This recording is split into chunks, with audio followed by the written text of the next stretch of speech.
ఆ, మామూలుగా ఒక అగ్ర హీరో కథ ఒప్పించడం అంటే మామూలు విషయం కాదు. సో ఏ జానర్ చేద్దాం ఏం చేద్దాం అలా డిసైడ్ అయినప్పుడు ఏది మిమ్మల్ని ప్రిపేర్ చేశారో, అలాగే ఇంతకుముందు చైల్డ్ సెంటిమెంట్ కూడా భగవంత్ కేసరిలో బాలకృష్ణ బాబు ఆల్రెడీ చూసాం. సో ఏ పాయింట్ బేస్ చేసుకుని ఈ సినిమా కథని ఒప్పించారు అంటే? ఆ, ముందుగా ఆయన ఒప్పించడం అనేది మా ఇంటెన్షన్ కాదు, మా ఫైట్ కాదండి. ముందు ఓ మంచి సినిమా తీయాలి.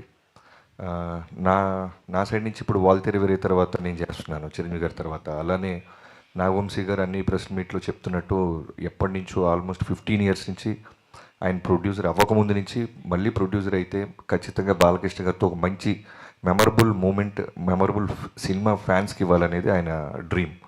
సో అలాంటి ఇద్దరం కలిసినప్పుడు ముందు ఎగ్జైట్ అయ్యే ఒక కంటెంట్ తయారు చేయాలి. బాలకృష్ణ గారితో ఇప్పుడు ఆయన వస్తున్న ఫిల్మోగ్రఫీలో అన్ని సినిమాలు సూపర్గా ఉంటున్నాయి. ప్రతి cinema last 3 films back to back hits ఇచ్చారు ఆయన.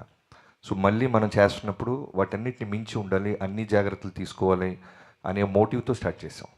మీ లాస్ట్ సినిమా మెగాస్టార్తో వాల్తేరు వేరయ్య సంక్రాంతి హిట్ తర్వాత ఇప్పుడు ఈ సినిమా నెక్స్ట్ ఏ హీరో ఉంటాడు? ఇప్పుడు ప్రస్తుతానికి ఈ సంక్రాంతికి వచ్చి సెలబ్రేషన్స్ చేసుకొని బ్లాక్ బస్టర్ కొట్టిన తర్వాత అప్పుడు థింక్ చేస్తాను. సురేష్ గారు. హాయ్ అండి. Hi sir. జనరల్గా బర్త్డేకి హీరోలు అగ్ర హీరోలు సినిమాలు రిలీజ్ డేట్లు వస్తూ ఉంటే పెట్టుకుంటూ ఉంటారు. సో హీరోయిన్గా మీకు ఫస్ట్ టైం బర్త్డేకి మీ సినిమా రిలీజ్ అవ్వటం మీరు ఎలా ఫీల్ అవుతారు? సార్ మెమరబుల్ బర్త్డే గురించి అడిగితే ఏం చెప్తారు?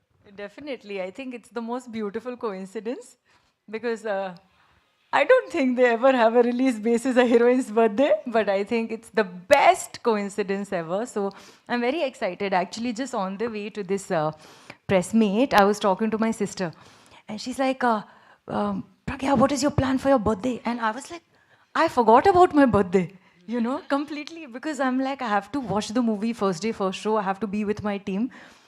And she's like, "Do you have an outfit to wear?" I'm like, "No." I have promotion clothes. So I'm very, very happy, very excited, very grateful for our film to be releasing this Sankranti. And it's a wonderful, memorable thing, I think. I will look back to this day. You all please make this movie a big, big success so that it's a really happy birthday for me. Yeah, hi Shraddha. Hi. Yeah, hi. This is Rani from Telugu Sound MM. So first of all,